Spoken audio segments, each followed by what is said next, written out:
سورہ یوسف آیت نمبر 31 سے 40 تک کا ترجمہ جب ہم لے کے چلیں گے، اللہ تعالیٰ فرماتے ہیں بسم اللہ الرحمن الرحیم۔ اور پھر جب اس نے سنی ان کی مکارانہ باتیں، اس نے دعوت دی ان سب کو اور اہتمام کیا ایک تکیہ دار مجلس کا، اور اس میں اس نے ہر عورت کو ایک چھری دے دی اور یوسف سے کہا اب تم ان کے سامنے آؤ۔ پھر جب انہوں نے یوسف کو دیکھا تو اسے بہت عظیم جانا، اور ان سب نے اپنے ہاتھ کاٹ لیے اور وہ پکار اٹھیں کہ حاشا اللہ، یہ کوئی آدمی تو نہیں، یہ تو بڑا بزرگ فرشتہ ہے۔ تو اس عورت نے کہا کہ یہ ہے جس کے بارے میں تم مجھے ملامت کر رہی تھی، اور یقیناً میں نے اسے پھسلانا چاہا لیکن وہ بچا رہا، اور اگر اس نے وہ نہ کیا جو اسے میں حکم دے رہی ہوں تو یہ لازماً قید میں پڑے گا اور ضرور ذلیل ہو کر رہے گا۔ یوسف نے دعا دیا میرے پروردگار، مجھے قید پسند ہے اس چیز سے جس کی طرف یہ مجھے بلا رہی ہیں، اور اگر تو نے مجھے اس سے دور نہ کر دیا تو میں ہو سکتا ہے ان کی چالوں سے ان کی طرف مائل ہو جاؤں اور جاہلوں میں سے ہو جاؤں۔ تو آپ کے رب نے آپ کی دعا قبول کر لی اور ان عورتوں کی چالوں کو آپ سے پھیر دیا،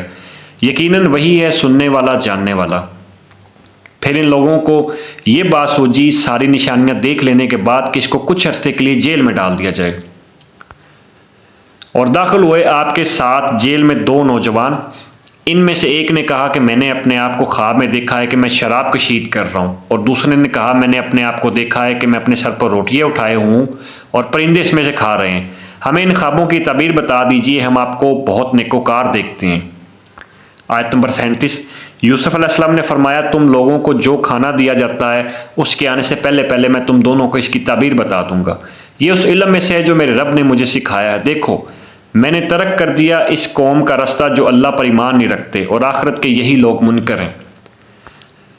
اور میں نے پیروی کی ہے اپنے آبا ابراہیم، اسحاق اور یعقوب کے طریقے کی۔ ہمارے لیے یہ روا نہیں کہ ہم اللہ کے ساتھ کسی کو بھی شریک کریں، یہ اللہ کا بڑا فضل ہے ہم پر اور سب لوگوں پر، لیکن اکثر لوگ شکر نہیں کرتے۔ اے میرے جیل کے دوستو،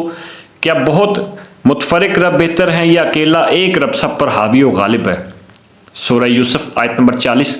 نہیں پوچھتے تم اس اللہ کے سوا مگر چند ناموں کو جو معصوم کر رکھیں تم لوگوں نے اپنے اور تمہارے آباء و اجداد نے، نہیں اتاری اللہ نے ان کے لیے کوئی سند، اختیار مطلق تو صرف اللہ ہی کا ہے، اسی نے حکم دیا ہے کہ تم اس کے سوا کسی کی بندگی مت کرو، یہی ہے دین سیدھا، لیکن اکثر لوگ علم نہیں رکھتے۔ اللہ حافظ۔